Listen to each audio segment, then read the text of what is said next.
Good morning. If you're thinking of hiring a boat on the Norfolk Broads and it's your first time, or you're not sure what to do, here's some suggestions for you. Some things that you should do and some things that you really shouldn't do. I've put some useful links in the text below, which will give you lots more information on the points that we'll cover in the video. Let's start with the don'ts, the things that you should avoid if possible. In no particular order then. The first thing to avoid is hiring a bigger boat than you actually need. It's very easy and tempting to hire the biggest boat that you can find. Size is important, as they say. Well, yes and no. If there's two of you and you hire a boat that sleeps 6 or 8, you'll have plenty of room and you can sleep in separate bedrooms if you want to. There's more room to take lots of clothes and food too. So why wouldn't you hire the biggest boat that you can find? A bigger boat needs more room to moor up. Bigger boats are heavier too, so mooring becomes more difficult if there's only one of you to pull on the ropes. During busy times, mooring will become more of a challenge. Bigger boats use more fuel, so that's also worth considering. They're also more expensive to hire. Also, bigger boats won't go under low bridges, like those at Wroxham and Heigham.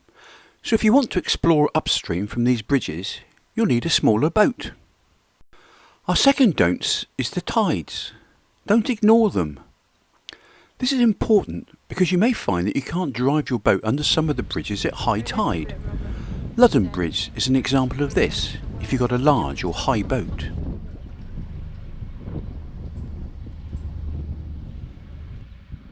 Upstream on most of the rivers on the Norfolk Broads, the difference between high and low tides is quite low. The nearer you get to the sea, the more you notice the effect of the tides. At Great Yarmouth, the difference between high and low tide can be as much as 2 metres, so you need to take that into account when you're mooring your boat and leave enough slack on the mooring rope. If you plan to moor at Great Yarmouth, speak to the yacht station before you set off and they can advise you. Also, when you're mooring your boat anywhere on the Broads, it's easier to moor the boat facing into the tide than against the tide, so it's important to know whether the tide is coming in or going out when you're planning to moor your boat. The third don't is don't ignore the rules. There are speed limits on the rivers on the Norfolk Broads. These are clearly signposted and you should stick to the limits. They range from 3 miles an hour to 6 miles an hour, so you can see that boating on the Norfolk Broads is not a fast-paced holiday. The speed limits are there for your safety and the safety of other boat users and other river users around you. When driving your boat, you should stick to the right-hand side of the river. If you overtake another boat, always overtake outside. Don't undercut another boat. In certain areas and along certain stretches of rivers, you'll see coloured buoys or markers. Take note of these and understand what they mean. Markers show where it's safe to proceed within a channel. Areas outside the channel are usually too shallow, or they have underwater hazards, even if you can't see them. Sailing boats have right of way over your motor cruiser. Make sure that you leave any sailboats plenty of room to manoeuvre along the river. The fourth don't is don't ignore the skipper's manual and the demonstration that you'll be given when you pick up your boat. The skipper's manual will cover almost everything that you need to know about the boat and also give you plenty of hints and tips about getting the most out of your boating holiday. It's well worth you spending some time reading through the manual before you go too far. When you pick up your boat, you'll be given a demonstration of the controls and how to drive the boat, which will include turning the boat around and mooring the boat. Don't forget to ask any questions if you're not sure. The boat owners will be only too pleased to help you. The fifth don't is don't leave yourself a long trip first thing in the morning on your last day when you're handing the boat back to the boatyard. You'll probably have to hand the boat back by 9 o'clock in the morning. You don't want to have a long cruise to get back to the boatyard early in the morning. You may be happy to plan for that, but what happens if something goes wrong and you can't get back to the boatyard in time, you can do without the last minute panic. So on your last night, moor up near to the boatyard so that you've got a short run back to hand over the boat. That's 5 suggestions for things that you shouldn't do when you hire a boat on the Norfolk Broads. Now let's look at 5 things that you should do when you holiday on the Norfolk Broads. Our first do is to hire a boat with a bow thruster. This is my top tip if you haven't been to the Norfolk Broads before, or even if you have. Make sure that you hire a boat with a bow thruster. A bow thruster is a small propeller or water jet at the front of the boat, which will help you to manoeuvre your boat when you're mooring up. This is really useful when you're mooring up in a tight space. The bow thruster basically pushes the bow of the boat sideways, so you can moor your boat more easily. Some experienced boaters don't worry about having a bow thruster, but the large ocean-going liners all have bow thrusters. If it's good enough for the Queen Mary 2, it's good enough for us. Our second do is pay attention to safety. This is hugely important. You might think that nothing can go wrong, but sometimes it does, doesn't it? Your skipper's manual will have a prominent section on safety. Things like wearing your life jacket, making sure that your mobile phone is charged. Don't run on the deck of the boat. Don't go swimming in the rivers. Keep a close eye on children and pets, and much more besides.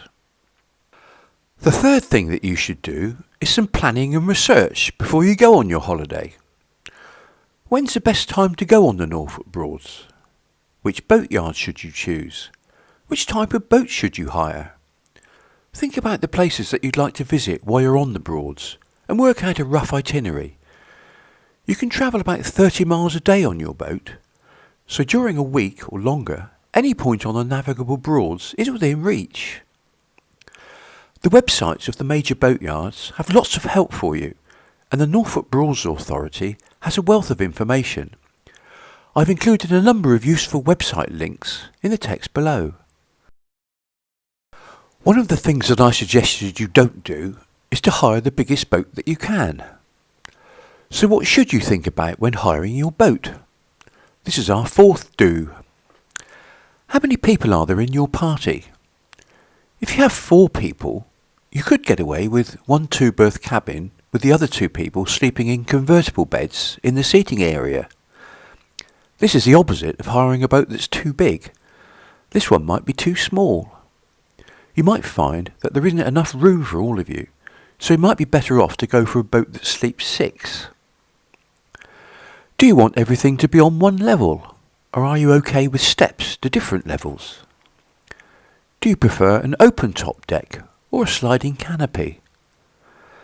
Do you want to explore upstream? As we saw earlier, bigger boats won't go under some of the bridges, so you may have to compromise on your itinerary or your choice of boat.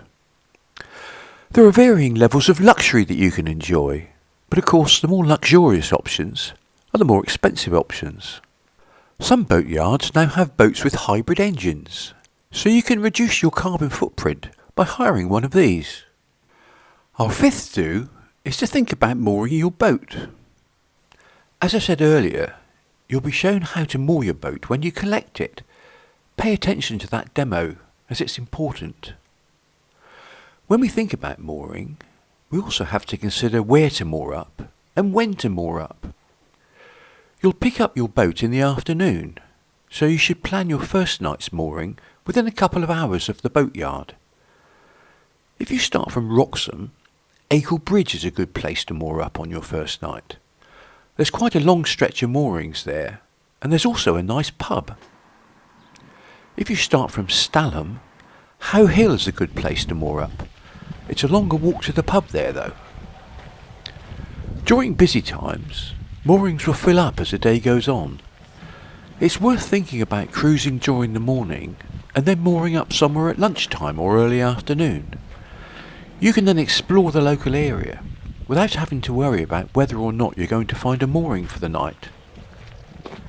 There's a very good network of free moorings on the Broads. There are also moorings where you'll pay a fee. These might be outside of a riverside pub, for example. In some cases, if you eat in the pub, the mooring fee is refunded to you. Worth asking. So that's 5 things that you should avoid and 5 things that you should do when you hire a boat on the Norfolk Broads. If you haven't been before, and this all sounds a bit daunting, don't be put off. You'll very soon get the hang of things, and you'll have a great holiday boating on the Norfolk Broads.